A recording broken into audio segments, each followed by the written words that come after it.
आभारी हूँ आदरणीय प्रधानमंत्री जी का और लखनऊ के सांसद, देश के रक्षा मंत्री माननीय श्री राजनाथ सिंह जी का, जिन्होंने यहाँ पर आज एक डीआरडीओ हॉस्पिटल, डीआरडीओ और आर्मी दोनों की ओर से यह हॉस्पिटल यहाँ पर आज प्रारंभ हो रहा है। इस हॉस्पिटल में आज हम लोगों ने इसका शुभारंभ किया है। पहले चरण में 250 बेड आज हम यहाँ पे प्रारंभ कर रहे हैं, जिसमें 150 बेड आईसीयू के होंगे, वेंटिलेटर युक्त हैं। 100 बेड आइसोलेशन के हैं जो ऑक्सीजन से पूरी तरह आच्छादित हैं।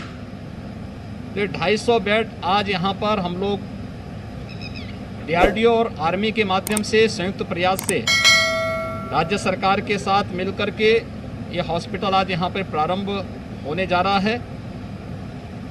ये काफ़ी बड़ा संबल होगा राज्य सरकार के और देश की कोविड के खिलाफ लड़ाई में, बहुत बड़ी मदद होगी। आप यहाँ पे देख रहे होंगे कि इसमें आर्मी ने मैन पावर उपलब्ध करवाया है। जितना भी इंफ्रास्ट्रक्चर है डीआरडीओ ने अपनी टीम के माध्यम से इसे खड़ा किया है। आर्मी के सभी यहाँ पे चिकित्सा विशेषज्ञ, पैरामेडिक्स और नर्सिंग स्टाफ यहाँ पर आ चुका है, जो 250 बेड को आज दोपहर के बाद से संचालित करना प्रारंभ कर देंगे। इसके साथ ही हाउसकीपिंग स्टाफ के लिए स्टेट गवर्नमेंट की ओर से लोकल एडमिनिस्ट्रेशन ने उनको सहयोग किया है। यहाँ पर जो भी पेशेंट रहेंगे, यद्यपि पूरे प्रदेश के अंदर सरकारी हॉस्पिटल में या सरकार के द्वारा संचालित या टेक ओवर किए हुए डेडिकेटेड कोविड हॉस्पिटल में हर पेशेंट के लिए वहाँ पे हर प्रकार की सुविधाएं मुफ्त में उपलब्ध करवाई जा रही हैं। वह सुविधा इस डीआरडीओ हॉस्पिटल में भी आज यहाँ पर प्रारंभ करने की पूरी तैयारी हम लोगों ने की है। मरीज के परिजनों के लिए भी व्यवस्था यहाँ पर अलग से की गई है। जो रह सकें उनकी सप्ताह में एक बार जांच, कोविड जांच भी हो, उनकी रहने की, उनके खाने की व्यवस्था और समय समय पर उनको जानकारी देने की व्यवस्था, कम से कम दिन में एक बार मरीज के परिजन को भी मरीज की जानकारी और उनके स्वास्थ्य की जानकारी दी जा सके, इसकी पूरी व्यवस्था यहाँ पर की जा चुकी है। यहाँ पर ऑक्सीजन की आपूर्ति अनवरत बनी रहे, राज्य सरकार इस चीज़ को यहाँ पर इस व्यवस्था को दे रही है। हम लोगों ने यहाँ पर 3 दिन पहले ही ट्रायल के लिए पहले ऑक्सीजन उपलब्ध करवा दिया था। कल से यहाँ पर ऑक्सीजन पर डे की इनकी खपत के अनुसार इनके पास कम से कम 24 घंटे का बैकअप रहे, इस हॉस्पिटल के लिए ये ऑक्सीजन की आपूर्ति की व्यवस्था यहाँ के लिए उपलब्ध कराई जा रही है। साथ साथ डीआरडीओ ने यह भी व्यवस्था की है कि अगर कहीं भी कोई टेक्निकल फॉल्ट आता है तो उन स्थितियों में ऑक्सीजन कंसंट्रेटर के माध्यम से भी वहाँ पर बैकअप की व्यवस्था रहे, ये भी सुविधा यहाँ पर उपलब्ध करवाने की तैयारी की गई है। इसके साथ ही यहाँ पर यह भी व्यवस्था की जा रही है कि चाहे वह फायर सेफ्टी का हो, यहाँ पे विद्युत की निर्बाध आपूर्ति का हो, उसके साथ ही यहाँ पर जेन सेट भी स्थापित लगाए गए हैं, जिससे अबाधित और निर्बाध रूप से विद्युत की आपूर्ति यहाँ पर उपलब्ध कराई जा सके। और जिस विश्वास के साथ भारत सरकार ने, रक्षा मंत्रालय ने यहाँ पर लखनऊ के लिए, प्रदेशवासियों के लिए यह हॉस्पिटल उपलब्ध कराया है, उसको ये लोग अपनी सेवा का कार्य यहाँ सफलतापूर्वक आगे बढ़ा सकें और कोविड के खिलाफ देश की इस लड़ाई को हम आगे बढ़ा सकें। मैं आज के इस अवसर पर डीआरडीओ का यह हॉस्पिटल रक्षा मंत्रालय की मदद से आज सफलतापूर्वक बनकर के तैयार हो चुका है। 250 पेशेंट यहाँ पर पहले चरण में एडमिट करेंगे और इसको धीरे धीरे करके 500 बेड तक ले जाने की व्यवस्था की गई है। उसके लिए सभी प्रकार के संसाधन यहाँ पर उपलब्ध हैं और मैंने DRDO और आर्मी को इस बात के लिए आश्वस्त किया है कि राज्य सरकार के स्तर पर जो भी किसी भी प्रकार की कोई समस्या होगी आप यहाँ पे अवगत कराइए। जिलाधिकारी लखनऊ को इस बात के लिए अधिकृत किया गया है। हमारा एक मजिस्ट्रेट यहाँ पे उपस्थित रह करके सफलतापूर्वक इन सभी का संचालन करने की व्यवस्था करेगा, यहाँ पे इनके संचालन करने में मदद करेगा। किसी भी प्रकार की कोई भी आवश्यकता पड़ेगी तो राज्य सरकार इसमें हर प्रकार की मदद करेगा।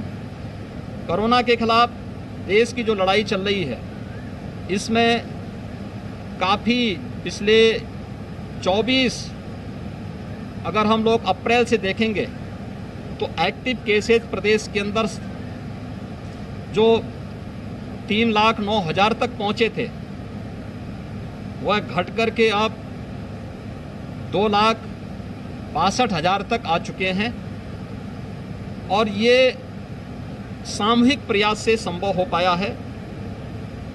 समाज को, सरकार को, हमारे जितने भी हेल्थ वर्कर्स हैं, कोरोना वॉरियर्स हैं, स्वयंसेवी संगठन हैं, सामाजिक संगठन हैं, ये सभी लोग जब मिलकर के प्रयास करेंगे निश्चित ही इसमें हम और भी अच्छे परिणाम देने का कार्य करेंगे। सभी लोग इस आपदा के समय में धैर्य का परिचय दें। ये महामारी है। महामारी के समय में अक्सर संसाधन कहीं ना कहीं कम पड़ते हुए दिखाई देते हैं, लेकिन उस सब के बावजूद एक प्रयास किया जा रहा है कि संसाधनों में जितनी वृद्धि हो सकती है, ऑक्सीजन की आपूर्ति को भी प्रदेश के अंदर सामान्य बनाने का प्रयास किया जा रहा है। कल तक हम लोग यहाँ पे प्रदेश में 743 मीट्रिक टन ऑक्सीजन की आपूर्ति करने में सफल हुए हैं। भारत सरकार ने हमें कुछ नए क्रायोजेनिक ऑक्सीजन टैंक उपलब्ध करवाए हैं। जामनगर, गुजरात से और देश के अन्य क्षेत्रों से भी ऑक्सीजन की आपूर्ति को और बेहतर बनाने का प्रयास किया जा रहा है, जिससे कोई भी व्यक्ति, चाहे वह हॉस्पिटल में हो, Covid hospital, non Covid hospital, home isolation, उन सभी लोगों को उनकी आवश्यकता के अनुसार इसकी आपूर्ति करने में और आसानी हो सके, इसको और अच्छे ढंग से आगे बढ़ाने का प्रयास किया जा रहा है। इसमें भारतीय रेल भी और हमारी वायुसेना भी मदद कर रही है। हम खाली टैंक वायुसेना के विमानों के माध्यम से देश के अलग अलग क्षेत्रों में पहुंचा रहे हैं और वहां से स्पेशल ऑक्सीजन एक्सप्रेस के माध्यम से ऑक्सीजन को हम प्रदेश के अंदर ला रहे हैं और फिर उसका डिस्ट्रीब्यूशन कर रहे हैं। ऑक्सीजन की आपूर्ति के साथ साथ उसकी कहीं भी वेस्टेज न हो, इसके लिए भी लगातार प्रयास किए जा रहे हैं। हम लोगों ने प्रदेश के अंदर ऑक्सीजन ऑडिट की एक व्यवस्था बनाई है, जिसमें IIT Kanpur, IIT BHU, IIM Lucknow, HBTU Kanpur, AKTU Lucknow, MMM TU Gorakhpur और Motilal Nehru regional engineering college Prayagraj, इन 7 संस्थाओं को हमने अलग अलग जनपदों के अलग अलग कॉलेजेज के ऑक्सीजन ऑडिट की भी जिम्मेदारी दी है। इसमें हम कितने ऑक्सीजन बेड हैं, कितने वेंटिलेटर, कितने HFNC हैं, और उसी के हिसाब से एक प्रयास किया जा रहा है कि हर ज़रूरतमंद को उसकी आवश्यकता के अनुरूप ये व्यवस्था दी जा सके। ये सभी कार्यक्रम युद्ध स्तर पर प्रयास करके आगे बढ़ाने का प्रयास किया जा रहा है। मैं आभारी हूँ आदरणीय प्रधानमंत्री जी का, जिनके मार्गदर्शन में प्रदेश के अंदर ये व्यवस्था बहुत अच्छे ढंग से आगे बढ़ाने का प्रयास किया जा रहा है। लेकिन सभी लोग एक साथ मिलकर के कार्यक्रम को आगे बढ़ा देंगे तो कोविड के खिलाफ देश की इस लड़ाई को मजबूती के साथ हम लोग जीतने में सफल होंगे। सबको पूरे धैर्य के साथ पूरी संवेदना के साथ इस कार्य के लिए लगना पड़ेगा। प्रदेश के अंदर हम लोगों ने आज से एक अभियान प्रारंभ और किया है, और वह है कि हमारे पास 97,000 से अधिक राजस्व गांव हैं। पंचायत चुनाव संपन्न हुए हैं और पंचायत चुनाव के बाद कहीं भी गांवों में ये इन्फेक्शन न बढ़े, इस दिशा से हमने हर ग्राम पंचायत में निगरानी समितियों का गठन किया है। उन निगरानी समितियों की देखरेख में आज से एक विशेष अभियान प्रारंभ हुआ है।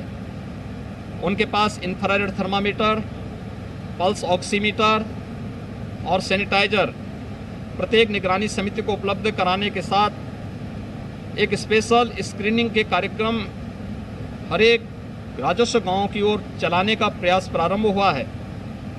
और जो भी ऐसे संदिग्ध मामले आते हैं या लक्षण युक्त मामले आते हैं, उन लोगों का एंटीजन टेस्ट करना।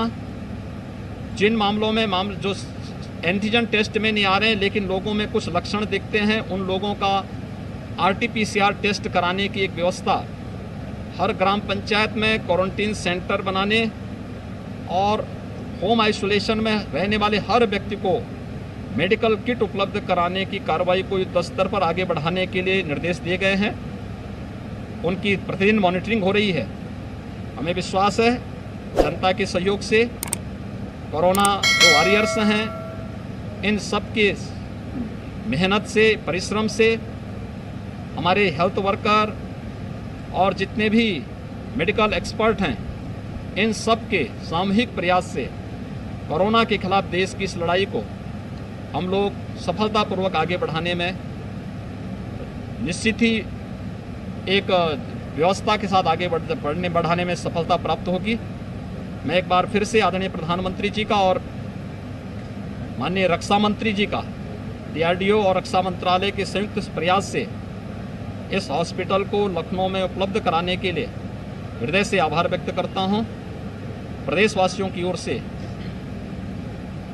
हृदय से धन्यवाद देता हूं।